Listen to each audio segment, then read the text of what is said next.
We're going to tie a modified Cowboy leech. We begin with a Tiemco 3761 and a size 10. Thread we're using is olive A. Uni. The bead is a 1/8 inch tungsten bead in gold. Begin by wrapping the thread onto the shank with a hook and bring it back just above the barb of the hook.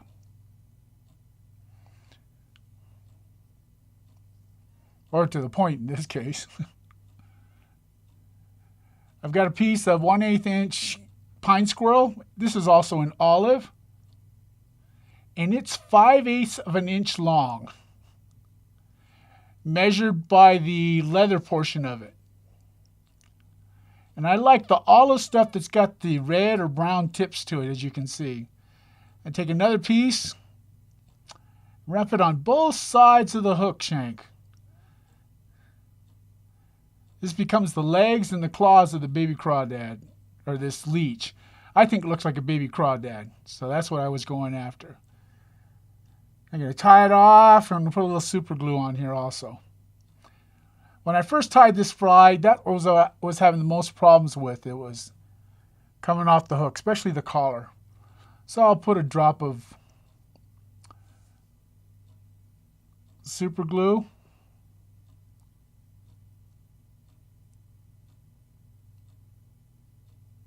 I want you to know I tie this fly a lot because I fish it a lot. And what I mean by a lot is in the spring, I'll tie a couple hundred of them because I don't want to tie them the rest of the season. And it's not unusual for us to go through a dozen a day.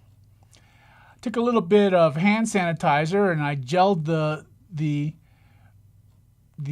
pine squirrel and brought it to the front so I could reattach my thread. I'm going to bring it back and I'm going to tie in my pine squirrel zonker strip into there.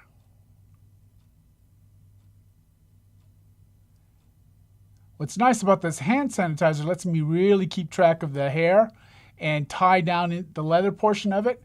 And then when it dries, evaporates out the alcohol, it's good to go. And it doesn't leave a residue because I haven't had issues with it. It just catches fish, this thing. It's always been my lead fly for a long time now. And I'm talking about 10 years. So now go to the other side, draw the hair up, and I'm going to whip finish that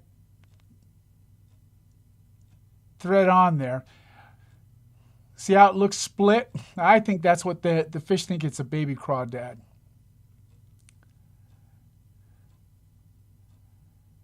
I'm going to take and pull that hair up and then split it with my bodkin.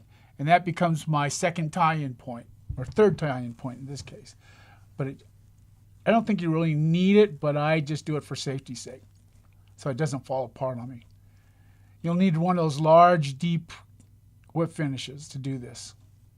So I'll put a wrap there in the middle, pull it back, the hair back, and then do it once again at the front. Now I'm going to take a little bit of copper flashabou just to give it a little bit of splash, just a little bit of it. It's actually two pieces I tie in on each side again.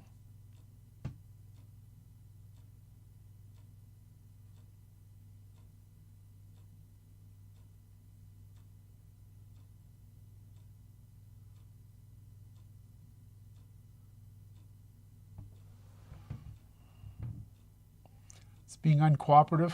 It's rolling on me is what it's doing. And then I adjust the length so it's as long as the leather portion of the zonker strip.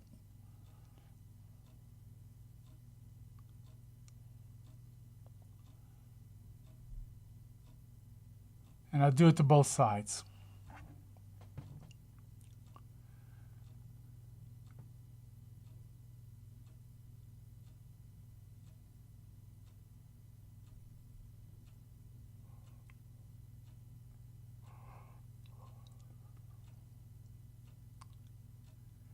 Now I'm going to create a dubbing loop out of my thread.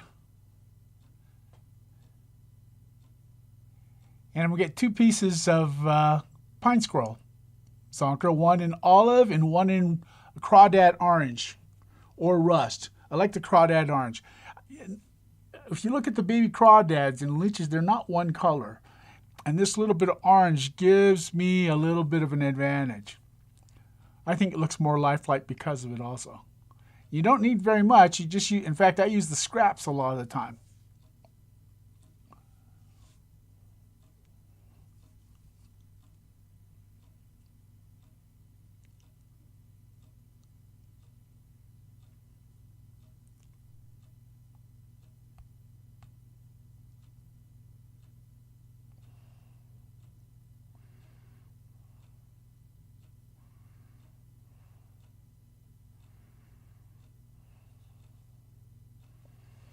I'm just prepping my, off camera, I'm prepping my zonker strips.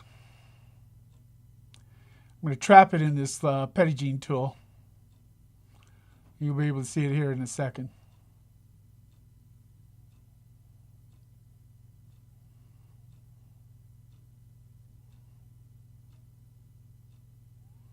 I'm going to wax the thread just to give me a little help.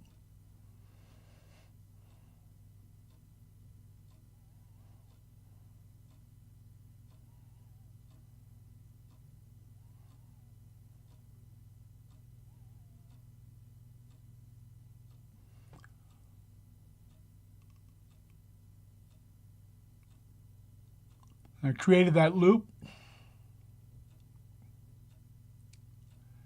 And that brush. See how I get that nice mix in there?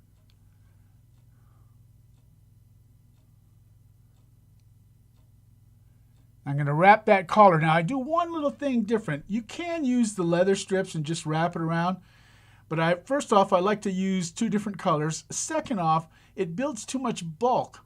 And I was losing, when I first tied this fly, I was losing too many of the collars. So I created a dubbing loop, and then every time I make a wrap, I also make a wrap of thread. And so it really locks in. It's not going to go anywhere.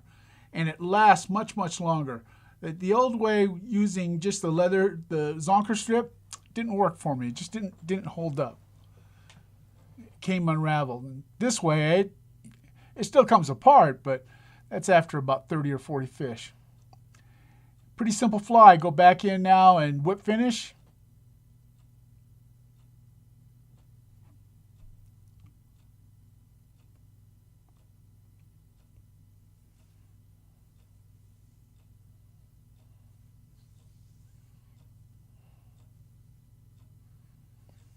And trim off my thread.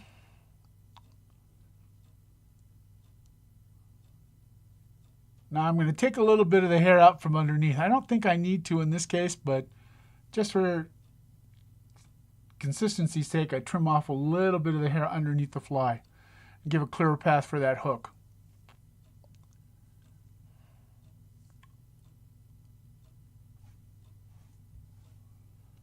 And that's my modified leech, or cowboy leech, modified cowboy leech.